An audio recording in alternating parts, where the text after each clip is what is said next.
Alright guys, let's get it started. At number 8, we have the Atlanta Legends. Disappointing loss, but they still looked better. I'm going to say this. They're at number 8, but they are a higher number 8 than they were last week.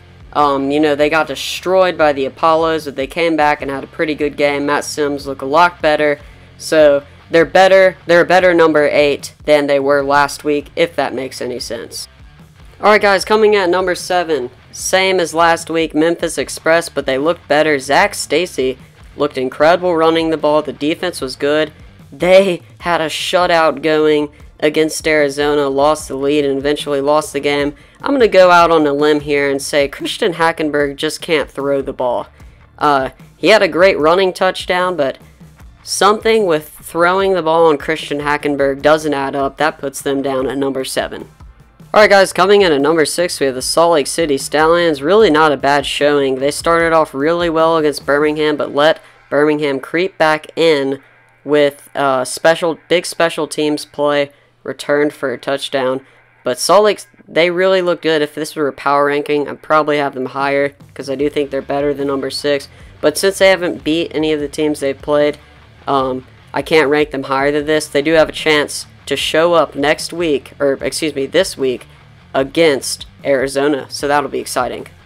Alright, coming at number 5, we had the San Diego Fleet. Got a great win against Atlanta. It was a hard-fought win, but they came out with the W. They did what I needed to say. If you watched my preview video, they need to run with Jaquan Gardner and the running backs, get them a lot of rushes. That's exactly what they did, and Philip Nelson was able to complete a couple throws, but Jaquan Gardner is one of the best running backs in this league. He has been exciting to watch. At number 4, we've got the San Antonio Commanders. This team is definitely going to compete for the championship. I think they are incredible, and I'm excited to watch them in the upcoming weeks. I think they have the best wide receivers in the game. Like, watching Greg Ward and some of the catches that he makes and some of the other receivers, it is just incredible. Also, their defense is for real, as we saw against Orlando.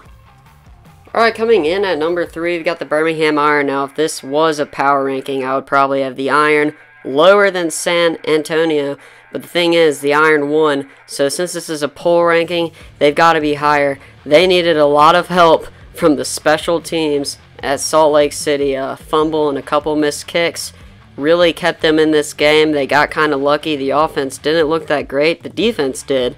But hopefully their wide receivers can start catching the ball more consistently and get the offense going in Birmingham. At number 2, we have the Hot Shots. Now, Arizona almost lost to Memphis, but they were able to complete the comeback, largely due to that explosive offense. Jarrell Presley, John Wolford. Wow. This offense is the real deal. If they can make their defense a little bit more consistent, give up a little less points, less yardage, then they could be number 1. But I cannot wait to watch the Hot Shots this week against the Stallions. And at number 1, to nobody's surprise, it's Orlando. Lots of power rankings had Orlando at number 2 last week, or even lower. No, for me, it's been Orlando this whole time. Steve Spurrier, Garrett Gilbert, and now Charles Johnson has just exploded on the scene. Might be one of the best receivers in the league. I mean, this offense is practically unstoppable. Now, we did see San Antonio contain it in, the first quarter of that game, but Orlando was able to move the ball pretty consistently ever since, and they did end up winning the game. Also, their defense makes big plays. I like Will Hill on that defense. So, to no surprise, Orlando is the number 1 team of Week 2. Alright guys, those were the rankings for the Alliance of American Football Week 2. I hope you liked this show. Comment down below if you think the rankings should be different and why. Also, we've got Joey Bosa coming on the show later this week. Comment what you want him to answer.